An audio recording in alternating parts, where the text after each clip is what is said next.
ওই জন্য আরেকজন কবি তার ভাষায় বলতে লাগলো, जगह जी लगाने की ये दुनिया नहीं है, जगह जी लगाने की ये दुनिया नहीं है, इबरत की जा है तमाशा गा नहीं है। কবি ডাক দিয়ে কোন পৃথিবীর বোকা মানুষ, তোমরা আল্লাহর ইবাদত বাদ দিয়া, আল্লাহর দাসত্ব বাদ দিয়া, আল্লাহর গোলামি বাদ দিয়া তোমরা কোন জায়গায় মন লাগাও, কোন জায়গায় তোমরা জি লাগাও?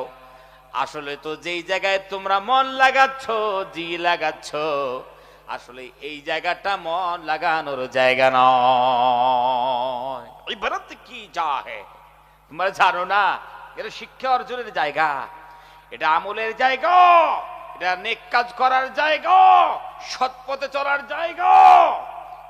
তামাশা গা নেই হে, নাট্যমঞ্চ নয়। এই দুনিয়াটাকে নাট্যমঞ্চ মনে করো না। মঞ্চে উঠলে আর মঞ্চ থেকে নেমে চলে গেলে